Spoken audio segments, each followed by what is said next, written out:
Inventando Moda. Definir o conceito de felicidade é uma tarefa difícil, já que para cada pessoa está atrelada a situações diferentes. Tem quem acha que a felicidade é um momento incrível em um lugar especial, mas tem quem acha que a felicidade é um estilo de vida e que está muito mais ligada à forma como se vive o dia a dia. Fato é que felicidade não está à venda, ainda que a demanda seja bem alta. Então, como alcançar aquele desejo interminável de ser feliz? Ainda bem que tem gente que adora inventar moda e desvendar os grandes mistérios da vida cotidiana. Bom, eu sou a Lorelai Lopes, head de negócios do Up Consórcios, o novo consórcio, uma fintech da Embracon. E hoje eu estou com o Dr. Nélio Tombini, psiquiatra e autor do livro A Arte de Ser Infeliz, que vai nos ensinar a arte de ser infeliz e como aproveitar, se aproveitar disso, aliás, para virar o jogo e então ser feliz. Bom, doutor Nélio, ninguém melhor do que o senhor mesmo para falar de você e se apresentar. Ok. Lorelai, obrigado pelo convite. Eu sou Nélio Tombini, eu sou psiquiatra, sou psicoterapeuta, eu sou de Porto Alegre, né? Eu desenvolvo um projeto psicoeducativo com o objetivo de transferir percepções, conhecimentos, ideias a respeito da vida emocional. Então, assim, esse é um projeto assim, que eu já estou trabalhando nele há uns 3, 4 anos, e estar aqui contigo faz parte desse projeto. Qual é a minha ideia? Assim, que as pessoas têm pouca intimidade com a vida psicológica, com a vida emocional. Todos nós. O cara pode ser doutor, famoso, rico, ter PhD, que não muda muito. Assim. Não é assim, a sociedade, a própria cultura, os próprios espaços, assim, eles não nos oferecem essa possibilidade de ter intimidade com a nossa vida emocional. Então, eu tenho vídeos no YouTube, eu escrevi o livro esse que eu vou conversar contigo, eu faço algumas lives, faço seminários para que as pessoas tenham mais intimidade com a vida emocional. Olha que parece uma bobagem que eu estou dizendo assim, mas não é. Isso é fundamental para que nós possamos ter uma vida mais satisfatória, mais prazerosa. A ideia do título do livro, A Arte de Ser Infeliz, é no sentido de mostrar, né, Lorelei, assim, a capacidade que as pessoas têm de fazer a vida difícil, a vida infeliz. E o subtítulo do livro, então, também é uma outra abertura que diz assim, Desarmando Armadilhas Emocionais. Então, assim, no livro eu mostro onde é que a gente cai nas armadilhas, como nós os encrencamos e como é que podemos sair. O livro são 50 capítulos bem fáceis de ler, bem gostosos.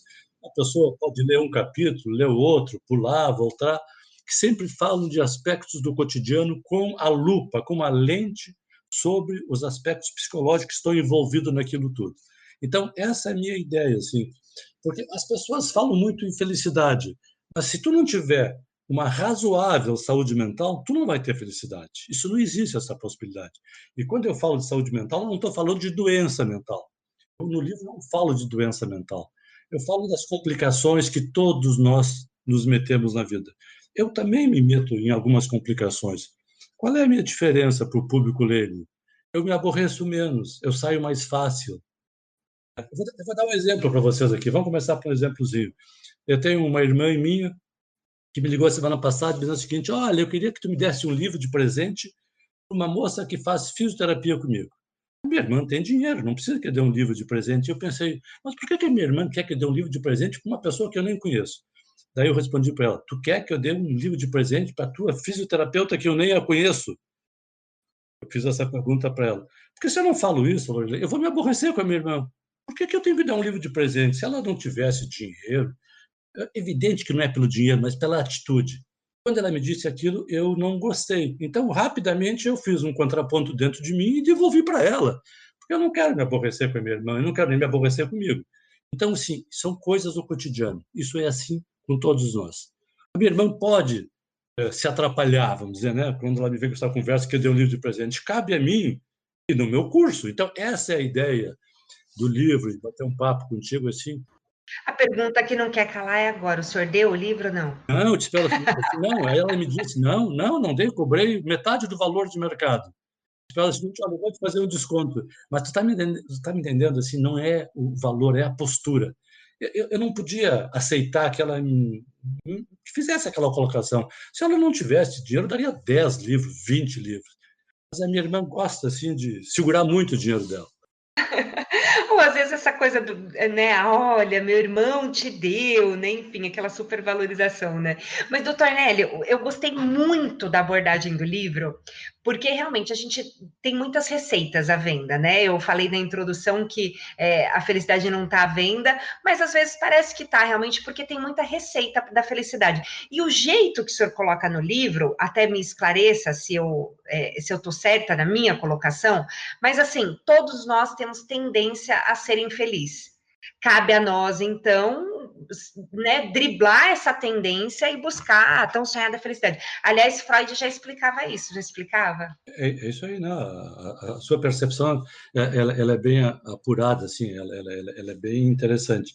Sim, a vida é difícil, para isso de conversa. A vida é difícil, a gente nasce em famílias, às vezes, pobres, doentes, doentes mentalmente, violentas, com dependência química. Então, a vida é uma loteria. A gente nasce, e aí, dependendo de onde a gente nasce, o país que nasce, tudo isso muda. Então, a vida é difícil, a vida não é fácil, a vida não é uma roda gigante, né? A vida é complicada. Então, claro que nós temos uma tendência a nos depararmos com, né, com as limitações da vida. Olha a pandemia. O que é a pandemia? A pandemia nos mostrou, num filme diário, que nós vamos morrer.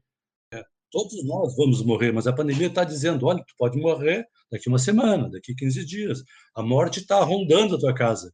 Então, essa é uma ansiedade que o ser humano acompanha desde que se dá conta que a gente... A finitude, o temor de morrer. Então, só isso já é uma fonte geradora de sofrimento. E depois, claro, que as nossas relações lá primitivas, na família, com os pais, também vão desenhando a nossa personalidade. E como é que nós vamos nos deparar com a vida? Então, sim, a vida é difícil, nós temos uma tendência, sim, ao sofrimento, e surgem situações diversas, e morre gente, e perde emprego, e rompe um namoro, um casamento.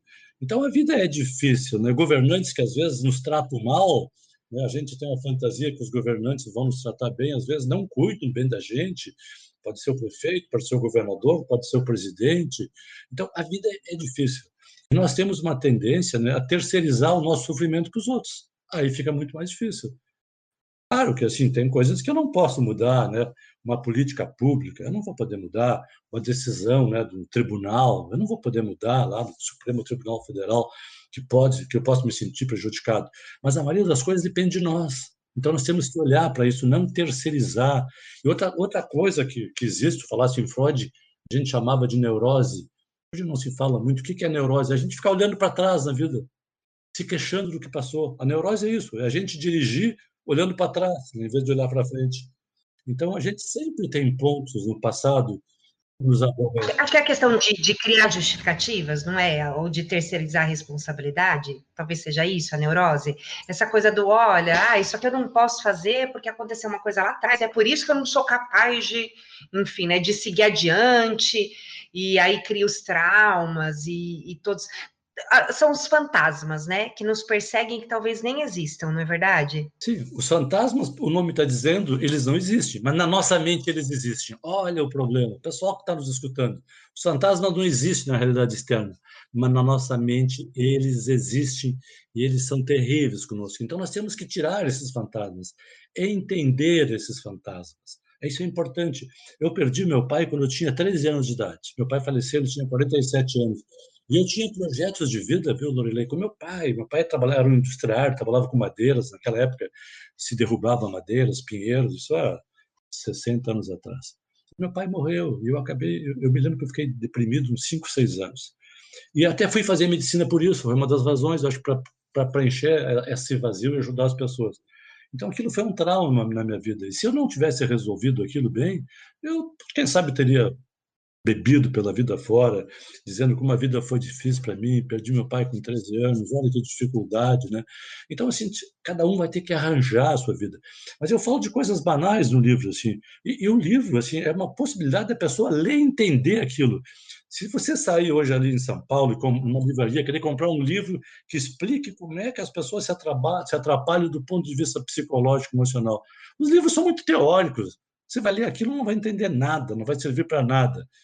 Então, esse meu livro tem uma coisa boa, assim, ele oferece caminhos muito claros. Não é autoajuda, não é assim, levanta, faz isso, telefona, abraço. Isso é autoajuda. Autoajuda é uma coisa que vem pronto, é um pacote que vem pronto. Não, meu livro não é autoajuda, meu livro ajuda as pessoas a pensar.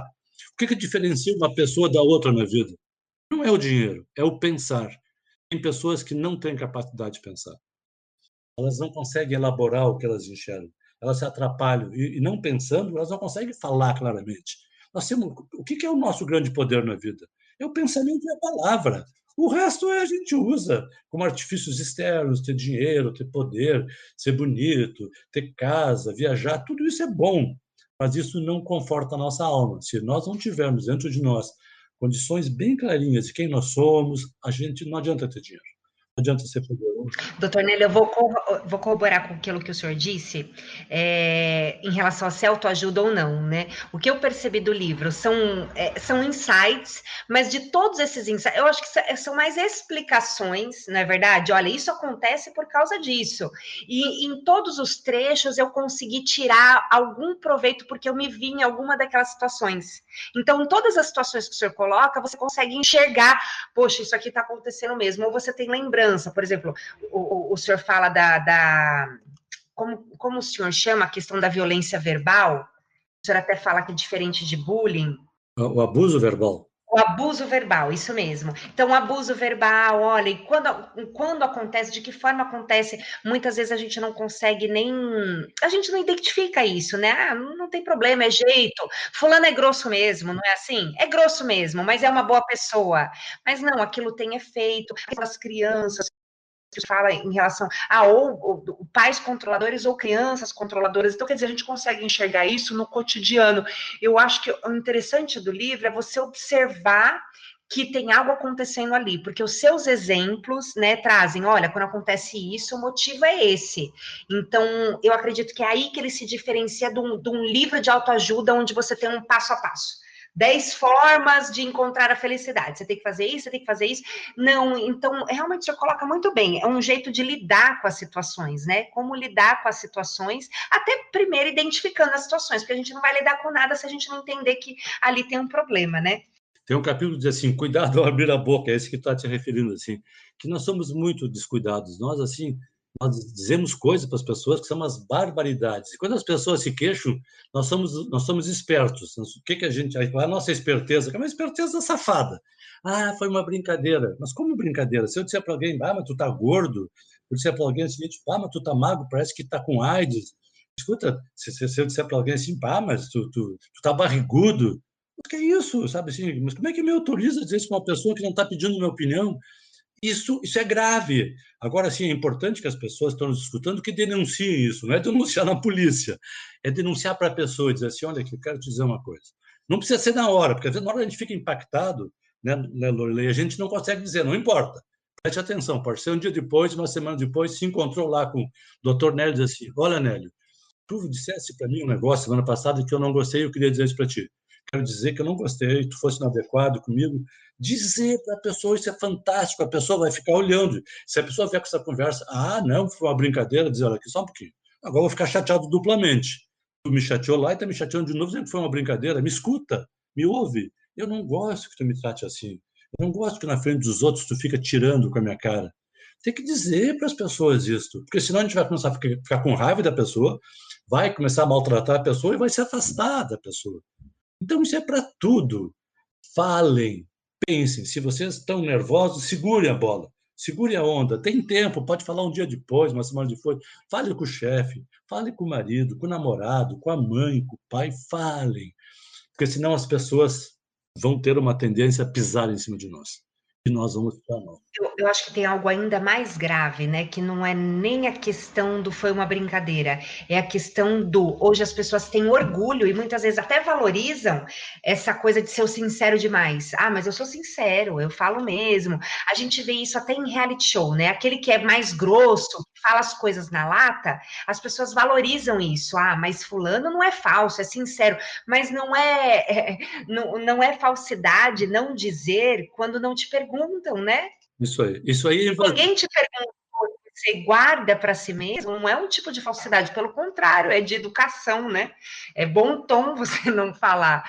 Então, tem algo muito perigoso em as pessoas valorizarem esse sincericídio, assim, né? As pessoas têm valorizado isso, e está errado.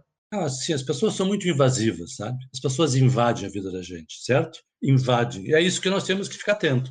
Uma coisa, eu pedi uma opinião para ti, o que tu acha do meu cabelo? Tu gostasse? E tu vai dizer, pá, né, eu sou teu amigo, pá, não gostei. Agora, outra coisa, tu me vê dizer assim, pá, mas teu cabelo tem que pintar. Eu não estou pedindo a tua opinião, isso é um desrespeito, isso não é educação, sabia? Não é educação, deixa eu frisar. Não é educação, isso pode dizer um PhD em educação. Isso aí é uma falta de percepção em relação ao outro. A pessoa se autoriza muito. Isso, às vezes, é uma certa grandiosidade da pessoa. Ela se acha tão especial que ela pode dizer tudo para os outros. Então, isso é um aspecto da personalidade da pessoa. Que são pessoas que tratam mal dos outros e se autorizam porque se acham bacana. Então, nós temos que dizer, sim, sem brigar de preferência, sem aumentar o tom de voz, mas dizer, isso faz toda a diferença, sabe? Se as pessoas conseguirem adquirir um pouco, né, de alguma percepção que eu estou aqui falando com vocês, pá, isso vai fazer diferença na vida de vocês. Eu não tenho dúvida. E o livro faz diferença. Esses dias um amigo meu que leu o livro, ele me disse o seguinte, que eu achei que é isso mesmo. Pá, parece que tu escrevesse o livro para mim, ele disse. E eu disse, para ti e para mim, porque esse livro fala da minha vida também. Pessoal, eu já tenho bastante experiência, eu estou formado há 48 anos. Eu sou um psicoterapeuta, eu trabalho aqui na Santa Casa de Porto Alegre, eu faço terapia de grupo com os pacientes do SUS, eu trabalho com os residentes, eu tenho uma boa experiência, assim. Mas a minha experiência eu coloco nesse livro porque eu também já me atrapalhei muito na minha vida. Não vão achar, porque eu fiz medicina e psiquiatria, que eu recebi um carimbo de saúde mental. Eu também tenho problemas. O que eu tenho diferente, talvez, é que eu sou mais rápido para perceber quando eu piso numa casca de banana, sabe? Opa, eu percebo rapidamente e me enquadro. Então, isso é importante, né? Isso é bem importante. Eu quero que vocês nos aproveitem, nos escutando. Sim, o livro vale a pena ser lido. Não tem como não aproveitar, são 50 capítulos. Eu até brinco, ó, se não aproveitar 15 capítulos, devolve o livro que recebe o dinheiro. Eu estou dizendo, de volta. Se não aproveitar, olha assim, porque é uma experiência de vida que eu coloquei de um jeito bem palatável, que as pessoas entendem os caminhos, né? Porque o ser humano é fantástico, o ser humano tem uma capacidade para se encrencar na vida maravilhosa. Eu fazia uma viagem de avião e sentou no meu lado um rapaz, e ele viu que eu estava lendo um livro, e ele perguntou, o que o senhor está lendo? Eu falei, estou lendo um livro aqui que fala sobre aspectos emocionais. O que o senhor faz? Eu falei, sou psiquiatra. Ele veio me contar de um amigo. Tem um amigo meu que está com problema, assim, tá, já foi a vários médicos, tomou um remédio, não melhora. Meu amigo, ele dizendo, meu amigo queria sair do serviço, queria empreender por conta própria, e a mulher dele não quis. E aí ele, para não brigar com a mulher, começou a ir no serviço. Mas aí ele começou a ter ansiedade, ele começou a ter fobia, começou a ficar até uma síndrome do pânico quando chegava no serviço. Não conseguia mais entrar. E eu disse, e a mulher dele queria que ele fosse. Eu disse para ele assim: não adianta tomar remédio, ele tem que resolver com a mulher dele isso, porque se ele vai querer agradar a mulher dele, ele vai adoecer. E é isso, eu nunca vi essa pessoa, mas eu não tenho dúvida que é isso. Não adianta tomar remédio. O que acontece hoje em dia? Os psiquiatras e os médicos em geral estão dando muito remédio para depressão, para ansiedade, e não conversam com as pessoas. O remédio não vai resolver essas coisas. Infelizmente, não vai resolver. Se a pessoa entende, ela desarma essa armadilha emocional. Ela sai fora, ela fica mais potente, ela gosta mais de quem ela é. Ela transita melhor no meio das pessoas, dos conflitos, das confusões. Se chateia menos com as notícias da televisão, da política, da pandemia. A pessoa fica mais protegida. Acho que isso é importante. Assim. Nós temos que ter cuidado com a nossa mentinha, com a nossa mente, né? Mentinha, eu falei. Doutor Nélio, são muitos assuntos, né? São 50 capítulos. Mas se pudesse resumir, qual que é o segredo da arte de ser infeliz?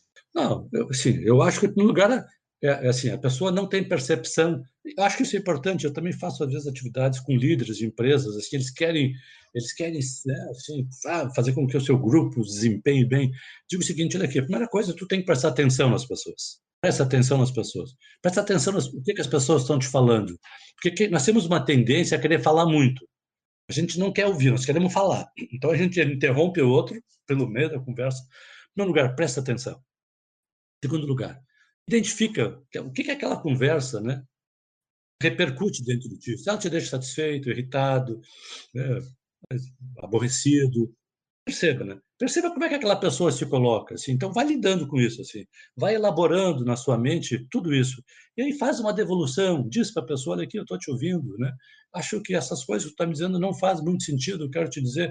Se a pessoa não concorda, não tem problema, né? Não tem problema. Isso também é uma coisa importante, a gente lidar com os feedback negativos. Se a gente consegue fazer isso, nós ficamos, assim, mais protegidos de nos aborrecer. Porque o que as pessoas querem hoje em dia? Ser dono da verdade. As crianças querem mandar em tudo. Tem líderes aí, tem CEOs, diretores, que são tiranos. Eles querem mandar, eles têm conhecimentos assim sobre o que fazem. Eles são muito competentes do ponto de vista da profissão, da técnica, mas eles são às vezes assim muito atrapalhados para se relacionar com os outros. Eles são impositivos, eles diminuem os outros, eles pisam em cima das pessoas. Se você fizer isso na vida, você vai ter, viu, um bumerangue na sua cabeça. Se você tratar mal do seu namorado, ele, quando vai transar daqui a pouco com você, ele vai ter uma ejaculação precoce. Se você tratar mal da sua namorada, da sua mulher, daqui a pouco ela vai ter dor para transar. Ela vai começar a ter dor que ela não tinha antes. A pessoa se defende, inconscientemente ela se defende. O ser humano é assim, sempre vai ter um troco, sempre vai vir uma conta. Geralmente é uma conta negativa quando nós maltratamos as pessoas. As crianças, por exemplo, a gente costuma às vezes não dar muita atenção para as crianças. As crianças precisam da nossa atenção, elas precisam ser valorizadas quando conversam, elas precisam que a gente escute elas precisam que a gente desligue a televisão e o celular e escute uma conversa de uma criança de 3, 4, 5, 6 anos. Elas são muito sábias, elas são muito perceptivas. Onde estiver aqui na minha casa, meus netos, tem uma menina de 6 anos e ela diz que esses dias a mãe dela deu umas palmadas nela. A mãe dela é minha filha. Que a mãe dela depois ficou triste e até chorou. Daí ela disse assim, porque a minha mãe disse que tu também dava umas palmadas nela quando ela era pequena. Eu disse assim, a tua mãe tem razão, é verdade, eu dava umas palmadas. Assim, e ela dizia assim, acho que a minha mãe podia ter falado mais comigo. Olha, uma criança de 6 anos, assim, olha que aula, que aula. Eu disse, tu tem razão, assim, por alguma razão tua mãe não pode falar mais contigo. Talvez naquele dia ela estivesse mais irritada, mais aborrecida, né? Tu também, quem sabe, né, não escutou a tua mãe, tu fala assim, olha também como tu é importante na relação com a tua mãe. Então, tu com 6 anos tem que dizer para tua mãe, quando tu vê tua mãe irritada, quando tu vê teu avô irritado, fala para nós. Se tu vê que eu estou grosseiro, eu estava com a máscara, porque eu estava aqui em casa, e uma hora eu acho que eu mudei o tom de voz, ela me disse assim, ô vô, tu tá bravo? Eu perguntei, por quê? Porque ela não estava me vendo, porque a tua voz mudou, olha o que ela me disse, que maravilha, e tinha mudado mesmo. Eu estou aprendendo quando eu paro para ver. É isso que nós temos que fazer na vida, ouvir as pessoas. E se a gente não concorda, dizer também com delicadeza, né? Ou às vezes não dizer nada, porque isso é uma maneira de que nós possamos, assim, né, nos aborrecer menos no fim do dia. Olha, eu vou dar para vocês um termômetro legal para vocês medirem as emoções de vocês. Como é que vocês chegam em casa no fim do dia? Eu, normalmente, chego em casa bem. Trabalho, tendo pessoas com problemas, com queixas, com depressão, com irritação, de mal com o mundo. Isso não cola em mim. Eu gosto do que eu faço. Eu chego em casa leve, viu, Lorilei? Chego em casa leve, faceiro, que bom, meu dia foi legal. Então eu digo, bacana, não briguei com ninguém, tive lá umas encrencas que eu consegui sair bem, viu? Então isso é um bom termômetro, né? Nós temos que cuidar das nossas vidinhas. Claro que se a pessoa não está passando fome, não está mal de dinheiro, não está doente, não tem onde morar, é difícil. Eu falo em pessoas que têm um certo nível, né, que podem aproveitar a vida. Porque se queixar dos outros é muito fácil. Tirando os problemas de necessidade básica, vamos colocar assim, é lógico que o problema de necessidade básica é muito difícil, ainda assim há quem consiga, certo? Há quem consiga ser muito feliz, mesmo enfrentando os piores problemas. Eu tenho uma moça que é minha faxineira, ela tem mais saúde mental do que eu acho, viu? Eu venho aqui em casa, sabe, ela tem dificuldade, eu ajudo ela tem uma alegria, eu digo, essa mulher tem mais saúde mental do que eu, sabe? Ela tem mais saúde mental, ela é uma pessoa pobre, então é verdade. Uma das pessoas que me deixou as maiores lições assim relacionadas à inteligência emocional foi uma grande amiga que lutou contra um câncer durante 18 anos até o momento que realmente ela perdeu, né? Essa batalha, mas ainda assim até o fim era uma pessoa extremamente positiva, que inclusive ela com a mãe dela só um dia por mês de luto, era o único dia, uma vez por mês, né? Era a primeira quarta-feira de todo mês. Ela e a mãe, somente entre elas, olha, de arrepiar, viu, doutor Nélio? Mas elas se permitiam reclamar. Nos outros 29, 30 dias, elas não se permitiam reclamar, nem da doença, nem de nada. Uma vez por mês, ela se permitia ficar triste e falar: poxa vida, por que isso está acontecendo comigo? E nos outros Vamos dias. pegar esse gancho. Vamos pegar esse gancho do reclamar. Genial isso assim. Nós reclamamos muito. Quando a gente reclama, sabe qual é o problema? A gente reclama, é como se a gente vomitasse em cima dos outros. A reclamação, imagina o seguinte, vamos pensar que é um vômito, né? Tá parado, daqui a pouco uma pessoa vomita nos teus pés, vem aquele cheiro. Reclamar e vomitar. Só que quando a gente reclama, a gente vomita nos outros, mas vomita para dentro de nós também. Você tem que entender. A reclamação também vai nos impregnar, também vai nos deixar chateado. Aumenta o nosso aborrecimento, aumenta o nosso abatimento. Então, reclamar é a pior coisa que pode ter na vida das pessoas. Então, assim, falar tudo bem. Agora, reclamar, a gente pode reclamar o tempo inteiro. Eu também já tive um câncer, vou dizer aqui para vocês, sabe?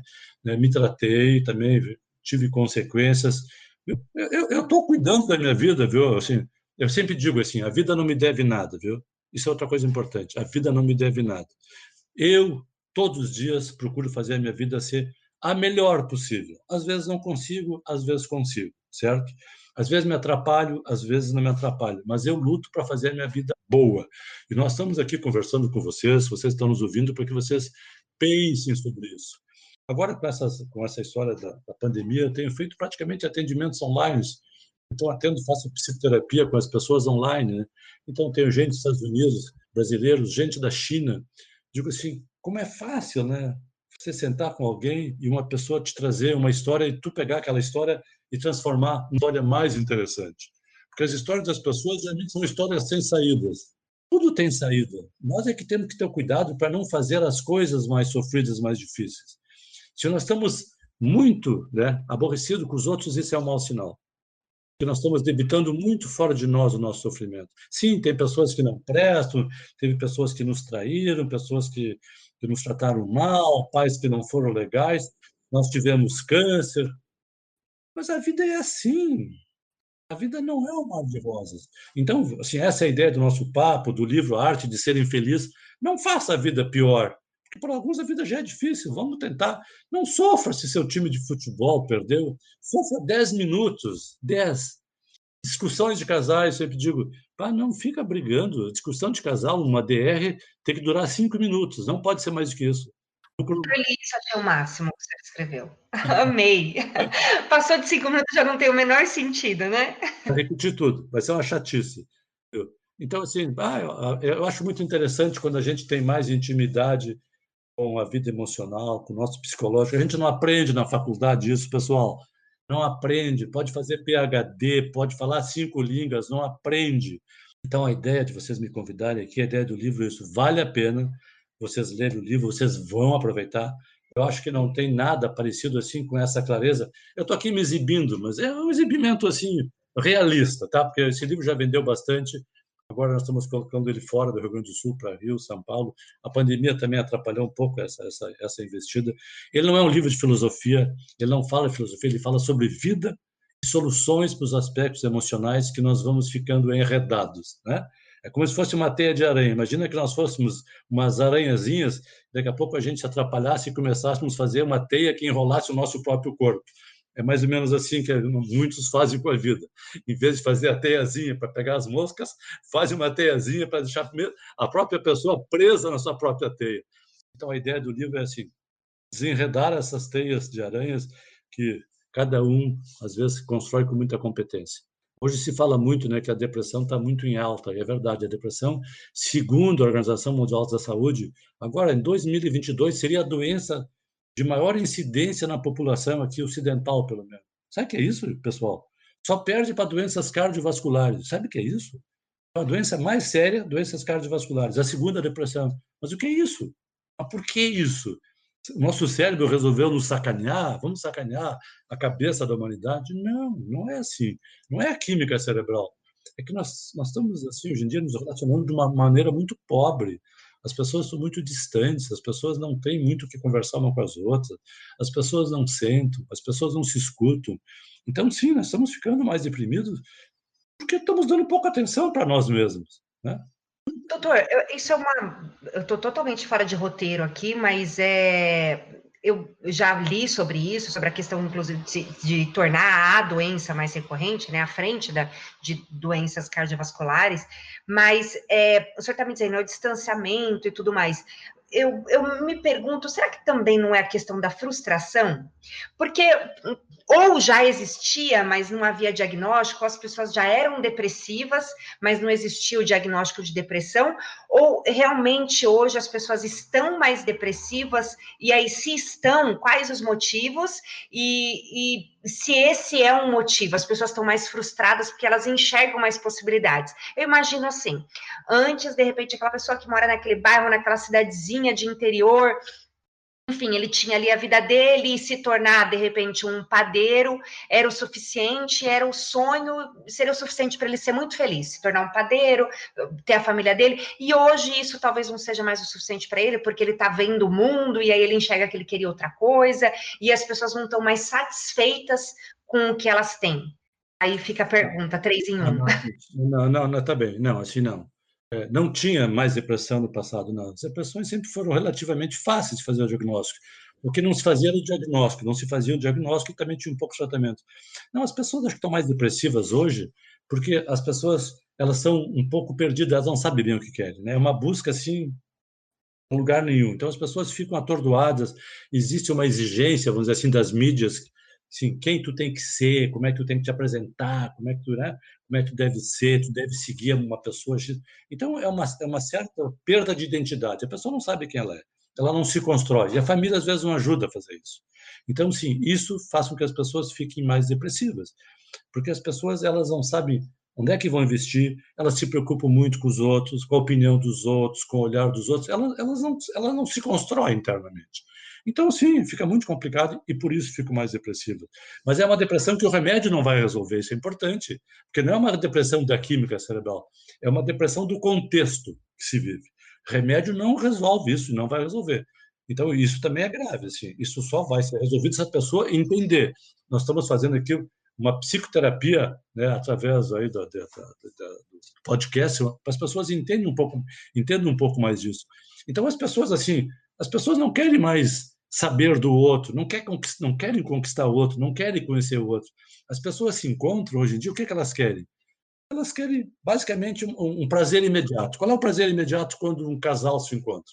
Transar, transar, né? Transar é o prazer imediato. Vamos fazer uma coisa legal para a gente ter um prazer imediato. Então as pessoas transam. Eu não sou contra que as pessoas transam, eu não sou um idiota. Mas também, como as pessoas transam por transar, isso aí transa 4, 5 vezes e perdeu o interesse e dá um vazio interno. E a pessoa precisa transar de novo. E aí fica um transar sem fio, sem fim. E aumenta o vazio.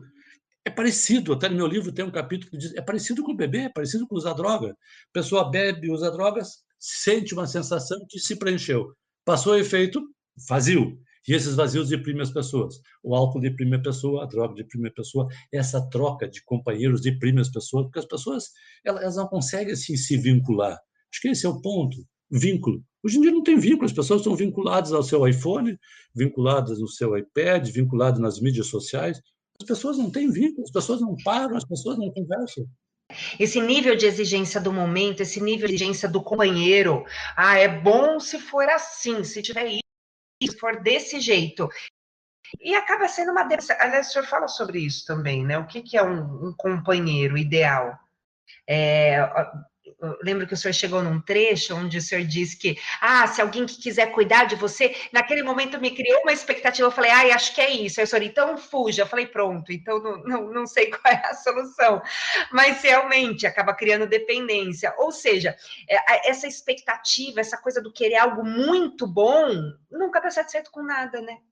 Assim, é porque as pessoas, na verdade, elas não sabem bem o que querem. Então, às vezes, elas imaginam se arrumar um cara, uma mulher ou um homem para cuidar, maravilha. Por isso que eu digo, fuja de alguém que queira cuidar de ti, porque às vezes são pessoas que vão te maltratar, vão te agredir, aí pode passar por aí esse risco também do feminicídio, né? A pessoa tem uma fantasia que um homem vai cuidar, às vezes pega um homem muito loucos, e a pessoa não percebe isso e fica fazendo coisa para agradar e nunca agrada, mas com uma fantasia de ser cuidado. O ser humano tem uma fantasia de ser cuidado, tanto o homem quanto a mulher. Então, se vem alguém vendendo, né, essa ideia, opa, vamos lá, alguém vai cuidar da minha vida. Não, ninguém vai cuidar da sua vida. Alguém vai te maltratar se tu deixares que ela cuide da tua vida. Porque a única pessoa que pode cuidar da sua vida, bem ou mal, é você mesmo. Não tem alguém que faça isso. Se alguém fizer isso, vai ser quase que num regime de escravidão. Vai te escravizar, vai te submeter, vai ter que ser do jeito que ele quer, ou que ela quer.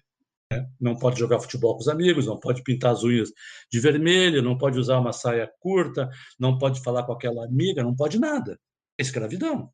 Isso faz com que as pessoas adoeçam. Sim, então as pessoas estão mais adoentadas, sem dúvida, basicamente por isso, porque as pessoas assim não têm mais intimidade, não conversam, não gastam tempo com o outro, as relações assim são, né, de imediato, o prazer tem que ser de imediato, essa pós-modernidade que se fala, né, tudo tem que ser de imediato, e sim, isso está adoecendo as pessoas. E vai chegar um momento que provavelmente as autoridades públicas vão se dar conta disso e vão, quem sabe, tentar fazer algum mecanismo, como já está se conversando, né? Tem esse filme aí, O Dilema das Redes, né? Que fala também sobre adolescentes mais reprimidos. Nós temos que rever nossas relações. Sempre é assim na vida. Nós começamos a ir para um lado e, às vezes, precisamos voltar, né? Porque aquele lado não é interessante. Mas o único jeito que tem é conversarmos, como estamos fazendo aqui. Se as pessoas tiverem mais interesse, que não puderem ter o livro, vão lá no meu canal do YouTube, Nélio Tombini, tem lá uns 50 vídeos pequenininhos. Seguramente vocês vão se interessar e algum vídeo vai fazer sentido. Entro lá no meu canal, vão lá assistir que vocês vão gostar. Até porque é muito assunto para um podcast, né, doutor Nélio? É muita coisa. Eu estou pensando em várias frases de efeito aqui que eu aprendi ao longo da minha vida, enfim, mas que resume muito bem tudo isso que o senhor está falando. Bom, para terminar, assim, fala uma dica de ouro para quem quer começar a olhar com cuidado. Queremos dica, não tem jeito. Já que o senhor quer dar os 10 passos, tô brincando. Uma única Dica dica de ouro. começar a olhar com cuidado para suas emoções. Sabe aquela coisa assim do sinal amarelo? Olha, né? Isso aqui é um sinal amarelo aí, toma cuidado. Vamos ver assim. Então, primeira, assim, não uma dica, não, vou dar umas 3, 4. Primeira dica: não deixa ninguém te maltratar. Não deixa as pessoas te maltratarem. Não vai para casa chorando, não se acha uma desgraçada, uma pessoa desvalorizada. Fale com a pessoa, mesmo que seja alguns dias depois. Pode ser o chefe, vem e fala com jeito. Não deixe ninguém se maltratar, isso é importante, certo? Recorrente, vale a pena se afastar também, né, doutor Nélio? Ah, bom, se a pessoa continua te maltratando, se afasta, isso é importante. Cuide, né? Cuide de quem você é. Se você estiver muito irritado com alguém, a segunda dica, tenta fazer um exercício. Por que essa pessoa está me irritando? Né? Tenta perceber. Porque tem pessoas que fazem esse jogo de passar as suas coisas ruins para o outro. Joga em cima do outro, como se o outro fosse um saco de lixo. Então, presta atenção. Se tem alguém que está te irritando, te aborrecendo, presta atenção por que está acontecendo e também, se não for bom, se afaste. Terceira dica, não deixe ninguém cuidar da sua vida. Cuide da sua vida, assuma a responsabilidade da sua vida, cuide do seu dinheiro, né? Cuide do que você vai fazer, do que você vai comprar, compre a roupa que você quiser, não deixe as pessoas se meterem na sua vida. Isso vale para um pai também que não deve se meter na vida de uma criança de 9 anos que quer comprar uma roupinha para ela. Deixe as pessoas tomarem as suas iniciativas, isso é importante, né? Então, acho assim que talvez essas dicas assim, e se começar a ficar muito irritado, começar a perder o sono, né? Começar a ficar angustiado, né? Começar a não se sentir bem, começar a ficar abatido, veja o que está acontecendo. Converse com alguma pessoa próxima, assim, que não tenha soluções prontas. Pior coisa da vida é falar com pessoas que sabem o que nós temos que fazer. Não, pessoas que saibam nos escutar. Fale com alguém se você está mal, que sabe escutar e que não tenha soluções. Se não resolver, procure um psiquiatra, não tenha preconceito. Existe muito preconceito contra os sofrimentos mentais. Procure um psiquiatra, vai conversar, procure uma psicóloga, vale a pena. Às vezes conversa 1, 2, 3 vezes, a pessoa ajuda a abrir caminho. Então, vamos parar com esse preconceito em relação aos sofrimentos de ordem emocional, psicológica ou mental. Vamos lá, e vamos ver se a gente faz outros podcasts. Assistam lá, por favor, no YouTube, se inscrevam. Eu acho graça que tem um vídeo meu que tem 300 mil visualizações. 300 mil. Eu tenho no YouTube, parece 25 mil seguidores. Eu penso assim, esse pessoal vai lá, se abastece nos meus vídeos, não é capaz de se inscrever? Eu digo, que gente ingrata, agora estou fazendo uma queixa aqui, uma queixa pública. Ei, vão lá, fazem um lanche nos meus vídeos, se alimentam e vão embora, não deixam nem um centavo. Não, tem um rapaz que, Tem que se inscrever também, né? tem um rapaz que ele me orienta e diz assim: quando for fazer teus vídeos, tu tem que pedir para as pessoas se inscreverem. Eu me esqueço, então estou falando aqui agora. Bom, mas eu fico muito feliz com esse espaço, espero que as pessoas tenham aproveitado. O livro tem na Amazon, né, com essas coisas, em várias livrarias tem, e vale a pena. Eu espero que vocês me convidem, outras vezes eu sou parceiro, gosto de conversar, e acho que tenho coisas para oferecer. Olha que interessante. Acho que tem muitas coisas para oferecer. Eu estou achando, viu? Olha como eu sou. Doutor Nélio, muito obrigada, viu? Delícia de prosa com o senhor. Delícia. Obrigada mesmo. Que agradeço. Depois me passa, assim, né? Agora eu vou fazer aqui em off, me passa também teu WhatsApp aí também, que eu possa mandar algum material para vocês aí diretamente. Se tu tiver, tu tem o meu celular, tu me ligaste há pouco aí, né? Eu vou te dar um oi lá no WhatsApp. Tá bom, eu registro aqui. E depois me avisa quando vai ao ar também, porque eu possa seguir. Gostei, estava muito bom. Obrigado, eu espero que vocês gostarem. Um abração e estou aí disponível. Qualquer coisa, prende o grito. Tchau, tchau. Obrigada, doutor Nélio. Um abraço.